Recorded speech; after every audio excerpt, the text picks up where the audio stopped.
आपको पता है वर्ल्ड स्मॉलेस्ट कंट्री कौन सी है? आई एम श्योर कि आपने जीके में पढ़ा होगा। वर्ल्ड स्मॉलेस्ट कंट्री है वेटिकन सिटी, जो कि 0.44 किलोमीटर स्क्वायर एरिया में फैली हुई है। इसकी पॉपुलेशन है 825 पीपल।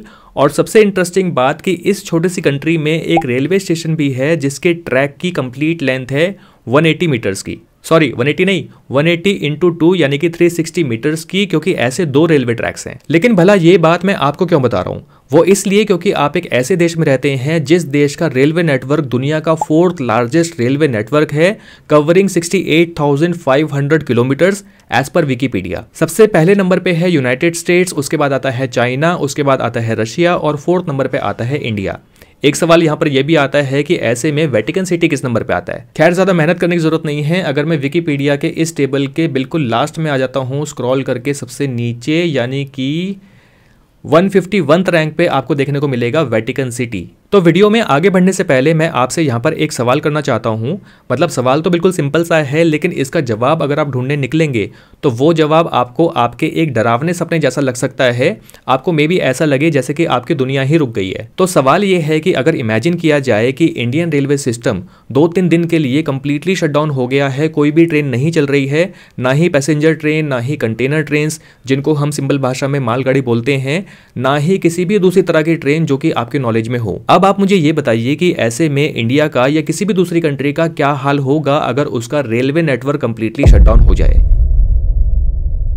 अब आते हैं इस सवाल के मोटे मोटे जवाब पे। सबसे पहले तो मुझे ये दिख रहा है कि बहुत से लोग अपने ऑफिस, कॉलेज या फैक्ट्रीज तक काम करने के लिए नहीं पहुंच पाएंगे। सड़कों पर जहां से जहां तक भी आपकी नजर जाएगी, हर जगह आपको भीड़ ही भीड़ दिखाई देगी। सड़कें आपको जाम मिलेंगी। कार, बस, ट्रक और जो भी दूसरे रोड ट्रांसपोर्ट हैं वो चाहकर भी नहीं चल पाएंगे, क्योंकि सड़कों पर इतना ज्यादा हैवी ट्रैफिक आ चुका होगा। वो भी छोड़िए, दिल्ली से गुड़गांव, मुंबई से पनवेल अगर आप चलकर भी जाएंगे तो कोई ना कोई रास्ते में आपको धक्का मार के नीचे गिरा देगा, क्योंकि उसको आपसे पहले कहीं पहुंचना होगा। पूरे देश के सभी बिजनेस इंपैक्ट होंगे। मतलब हर एक बिजनेस जिसको आप इमेजिन कर सकते हैं वो इंपैक्ट होगा, क्योंकि हर बिजनेस रोडवेज या फिर एयरवेज से ज्यादा डिपेंडेंट होता है रेलवेज पे अपने गुड्स को सोर्स से डेस्टिनेशन तक पहुंचाने के लिए। हॉस्पिटल्स में मेडिकल इक्विपमेंट्स की शॉर्टेज हो सकती है। मतलब हॉस्पिटल्स भी अपना काम पूरी तरीके से नहीं कर पाएंगे, क्योंकि रेलवे ही सबका सहारा है। और रही बात आपके अमेजॉन, फ्लिपकार्ट या फिर मिंत्रा के ऑर्डर्स की, जो कि आपको 2 से 3 दिन में मिल जाते हैं, अब वो आपको मिलेंगे 7 से 10 दिन के बाद, क्योंकि रेलवे के बिना कोई भी प्रोडक्ट एक स्टेट से दूसरे स्टेट तक नहीं पहुंच पाएगा। रोडवेज पे बहुत ज्यादा हैवी लोड आ चुका होगा। मतलब ये एक ऐसा सेक्टर है जिस पर मुझे लगता है कि आपकी नजर उतने अच्छे से नहीं पड़ पाई होगी जितने की आज पड़ने वाली है। और आज की इस वीडियो में मैं इसी सेक्टर में इन्वेस्टमेंट्स करने की बात करने जा रहा हूं, जो कि है इंडियन रेलवेज। तो सबसे पहले काम करते हैं कि इस सेक्टर के बारे में थोड़ी सी इंपॉर्टेंट नॉलेज हम लोग गेन कर लेते हैं, उसके बाद हम इन्वेस्टमेंट्स की भी बात करेंगे। वीडियो इंटरेस्टिंग होगी और मैं कोशिश करूंगा कि इस वीडियो की लेंथ को मैं कम से कम रख सकूं, जिससे कि आपको ज्यादा नॉलेज मिल पाए कम से कम समय में। तो आइए जल्दी से स्टार्ट करते हैं। मेरा नाम है रंजन और आप देख रहे हैं योर एवरीडे गाइड। तो इंडियन रेलवेज, जिसकी शुरुआत सबसे पहली ट्रेन यानी कि मुंबई से थाने के बीच में चला के की गई थी, आज ये रेलवे नेटवर्क दुनिया का 4th लार्जेस्ट रेलवे नेटवर्क बन चुका है। मतलब अब ये कनेक्ट करता है uncountable cities and towns across India और क्रूशियल रोल प्ले करता है connecting people, transportation of goods, employment and Indian economic development. और अगर आपको नहीं पता तो मैं आपको बता देता हूं कि railway is the cheapest mode for freight transport. Freight transport का मतलब है गुड्स की सप्लाईज अक्रॉस सिटीज या फिर अक्रॉस स्टेट्स। रेलवे के बाद सेकंड चीपेस्ट आता है वाटरवेज, उसके बाद आता है रोडवेज और फाइनली सबसे कॉस्टली आता है एयरवेज। और सबसे अच्छी बात यह है कि रेलवे प्रोड्यूस करता है वेरी लेस पोल्यूशन या फिर CO2 और कंज्यूम करता है 90% less energy for freight traffic, अगर हम इसको कंपेयर करते हैं रोडवेज से, क्योंकि इंडिया में 97% से ज्यादा रेलवे नेटवर्क अब इलेक्ट्रीफाइड हो चुका है। तो मोटा मोटा अगर मैं एक सेंटेंस में बोलूं तो ये एक ऐसा सेक्टर है जो कभी बंद नहीं हो सकता, फिर चाहे कुछ भी हो जाए। और इंडिया जैसी डेवलपिंग कंट्री में इस सेक्टर में ग्रोथ ना हो, ऐसा हो नहीं सकता। और गवर्नमेंट की तरफ से ऑलरेडी बहुत सी चीजें प्लान हैं, जैसे कि रेलवे स्टेशन का मॉडर्नाइजेशन, ट्रैक्स का मॉडर्नाइजेशन, वंदे भारत जैसी और भी ट्रेन, बुलेट ट्रेन, मतलब ये सब कुछ ऑलरेडी फ्यूचर के लिए प्लान है, क्योंकि हर कंट्री, हर इकोनॉमी में रेलवे सेक्टर एक बहुत बड़ा रोल प्ले करता है। मतलब आप खुद सोच के देखिए कि वेटिकन सिटी जैसी छोटी सी कंट्री जो कि आधे किलोमीटर स्क्वायर एरिया में फैली हुई है, ऐसी कंट्री को भला रेलवेज की क्या जरूरत है? तो जब मैंने आपसे ये कहा कि चाहे कुछ भी हो जाए ये सेक्टर बंद नहीं हो सकता, मे बी आपने ये सोचा हो कि कोविड के टाइम पे जो ट्रेन्स हैं वो कम्प्लीटली शटडाउन हो गई थी, रेलवे नेटवर्क बंद हो गया था। जी नहीं, कोविड-19 के टाइम पे जो पैसेंजर कैरिंग ट्रेन्स हैं वो कुछ समय के लिए रुक गई थी, लेकिन कंटेनर ट्रेन्स और दूसरे इंपॉर्टेंट सेक्टर्स से जुड़ी ट्रेन्स जैसे कि मेडिकल सेक्टर है वो सभी ट्रेन्स फिर भी चल रही थी।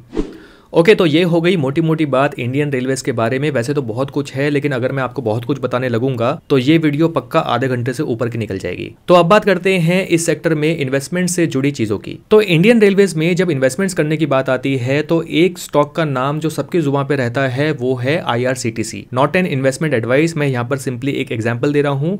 IRCTC के बाद मे बी आपके दिमाग में आए IRFC और उसके बाद तो एक काम करते हैं कि चीज़ों को ज़्यादा कॉम्प्लिकेट नहीं करते। NSE ने रिसेंटली ही एक इंडेक्स लॉन्च किया है जो कि है Nifty India railway PSU index. इस इंडेक्स पे एक बार नज़र मार लेते हैं कि क्या क्या इस इंडेक्स में इंक्लूडेड है। आपको इस सेक्टर से जुड़ी सभी इन्वेस्टमेंट ऑप्शंस के बारे में इस इंडेक्स के जरिए पता लग जाएगा। तो अगर आप NSE की वेबसाइट पर जाएंगे तो यहाँ पर इंडिसेस के अंदर आपको मिलेगा थीमेटिक इंडिसेस और इसके अंदर आपको मिलेगा, यहाँ पर थोड़ा सा और स्क्रॉल करते हैं, ये है निफ्टी इंडिया रेलवे PSU। इसको मैं यहाँ पर ओपन करता हूँ और हम देखते हैं इसकी फैक्ट शीट को। तो फैक्ट शीट में जैसे कि आप देख सकते हैं, NSE Indices has developed the Nifty India Railway PSU Index which aims to track the performance of PSUs from the Nifty 500 which are either owned by the Ministry of Railways which are classified as core group or cater to Indian Railways which are classified as non-core group. The weight of each stock in the index is based on its free float market capitalization. अभी detail में मैं इन सभी चीजों को आपको ठीक से explain कर दूंगा। सबसे पहले हम यहाँ पर चलते हैं पोर्टफोलियो कैरेक्टरिस्टिक्स पे। इसमें अगर हम देखते हैं नंबर ऑफ कॉन्स्टिट्यूएंट्स तो वो है 14, यानी कि इस इंडेक्स के अंदर टोटल 14 स्टॉक्स आते हैं। लॉन्च डेट इसकी है नवंबर 25, 2024, यानी कि रिसेंटली ही लॉन्च हुआ है। बेस डेट इसकी है अप्रैल 1, 2021। बेसिकली बेस डेट एक रेफरेंस पॉइंट होता है जहां से किसी इंडेक्स की वैल्यू को निकाल सकते हैं। Calculation frequency like any other index वो है एंड ऑफ द डे, और इंडेक्स की जो रीबैलेंसिंग होती है ये होती है सेमी एनुअली, यानी कि हर 6 मंथ्स में इस इंडेक्स की रीबैलेंसिंग होती है। अगर हम रिटर्न्स को देखते हैं तो टोटल रिटर्न्स में आप देखेंगे कि इसके जो पिछले 1 ईयर के रिटर्न्स हैं वो है 26.81% के, और सिंस इंसेप्शन इसके जो रिटर्न्स हैं वो हैं 46.55% के। स्टॉक मार्केट क्योंकि अभी डाउन है तो क्वार्टर टू डेट के जो रिटर्न्स हैं वो ऑब्वियसली आपको नेगेटिव में देखने को मिलेंगे, और ईयर टू डेट के जो रिटर्न्स हैं वो वही हैं जो कि हमने 1 ईयर के केस में देखे हैं। अब अगर हम इसके टॉप कॉन्स्टिट्यूएंट्स की बात करते हैं बाय वेटेज, तो इसके अंदर सबसे टॉप पे आता है Indian railway financial corporation of India यानी कि IRFC लिमिटेड।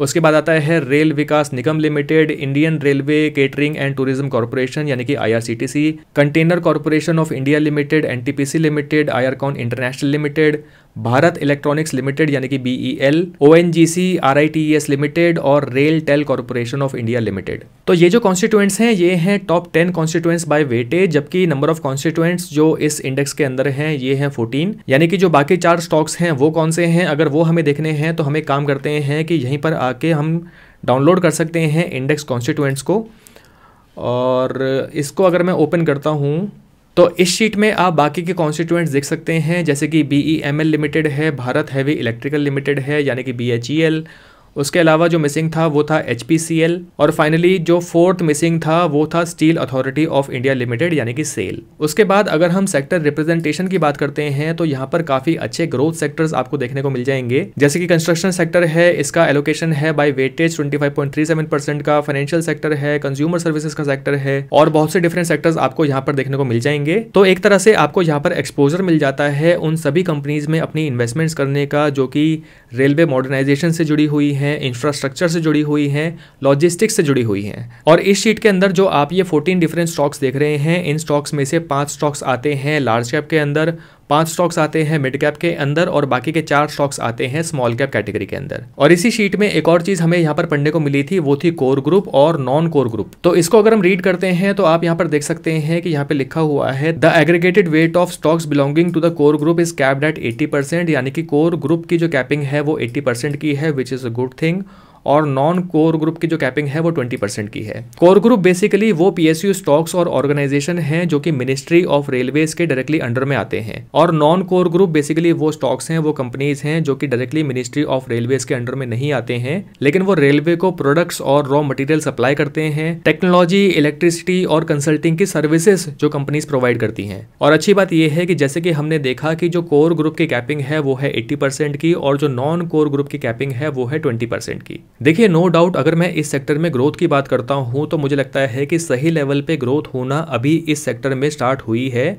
फ्यूचर में अभी बहुत सारा मॉडर्नाइजेशन और ग्रोथ होना बाकी है। Launch of Vande Bharat trains and expansions, dedicated freight corridor और track expansion to other untouched areas. मतलब इस सेक्टर में अभी बहुत कुछ है ग्रोथ के पर्सपेक्टिव से। जैसे जैसे हम टेक्नोलॉजी एडवांसमेंट की तरफ बढ़ रहे हैं, अगर मैं simply e commerce as an example यहाँ पर लेता हूँ, ई कॉमर्स यानी कि ऑनलाइन शॉपिंग करना, एक सामान किसी भी स्टेट से दूसरे स्टेट में मंगवाना, वो भी कम से कम समय में, इस चीज़ की शुरुआत अगर देखा जाए तो इस चीज़ को यूज़ करना शुरू करना पहली बार हमारी जनरेशन ने किया है। इस जनरेशन को बोलते हैं मिलेनियल्स। मिलेनियल्स के बाद आते हैं जेन जी, फिर आते हैं जेन अल्फा, जेन बीटा और पता नहीं कितनी जनरेशन अभी आनी बाकी है। तो एक तरह से आप यहाँ पर सोच के देखिए कि हम अगर ऑनलाइन शॉपिंग करते हैं, सामान मंगवाते हैं, तमिलनाडु से कश्मीर तक सामान पहुंच जाता है 2 से 3 दिन के अंदर, तो जो आने वाली जनरेशन है वो इस चीज का कितना ज्यादा यूज करेगी। ये सभी चीजें आने वाले समय में एक्सपोनेंशियली ग्रो करेंगी और इस ग्रोथ में जो मेजर रोल रहेगा वो है रेल ट्रांसपोर्ट का over any other means of transport. Finally अगर इस सेक्टर में इन्वेस्टमेंट्स की बात की जाए तो इन्वेस्टमेंट्स करने के लिए आपके पास बहुत से डिफरेंट ऑप्शंस अवेलेबल हैं। जैसे कि हमने इस इंडेक्स के कॉन्स्टिट्यूएंट्स को देखा था, आप उन इंडिविजुअल स्टॉक्स में अपनी इन्वेस्टमेंट्स कर सकते हैं। अगर आपको इंडिविजुअल स्टॉक्स में इन्वेस्टमेंट्स करना, उनको मैनेज करना डिफिकल्ट लगता है तो आप एक आसान काम यहाँ पर कर सकते हैं कि इस इंडेक्स से जुड़े किसी भी इंडेक्स फंड में आप अपनी इन्वेस्टमेंट्स कर सकते हैं, जो कि एक पैसिव इन्वेस्टमेंट होगी और आप उन इन्वेस्टमेंट्स को ईजिली फ्यूचर में मैनेज भी कर पाएंगे। तो मेरे ख्याल से इस सेक्टर में अपनी इन्वेस्टमेंट्स करने के लिए आपके पास जो भी ऑप्शंस अवेलेबल हैं, जो भी एरियाज हैं, उन सभी चीज़ों को आपको एक्सप्लोर करना चाहिए और मुझे लगता है कि इस सेक्टर में आपको फ्यूचर के लिए, वेरी लॉन्ग टर्म के लिए अपनी इन्वेस्टमेंट ज़रूर करनी चाहिए। तो दोस्तों, आई होप ये वीडियो आपके लिए हेल्पफुल रही होगी। इस वीडियो से आपको कुछ नया सीखने को मिला होगा। अगर वीडियो आपको अच्छी लगी है तो लाइक करके मुझे ज़रूर बताएं और जाने से पहले चैनल को सब्सक्राइब करना मत भूलिएगा। जल्दी ही मिलेंगे एक और इंटरेस्टिंग वीडियो में। Thank you for watching.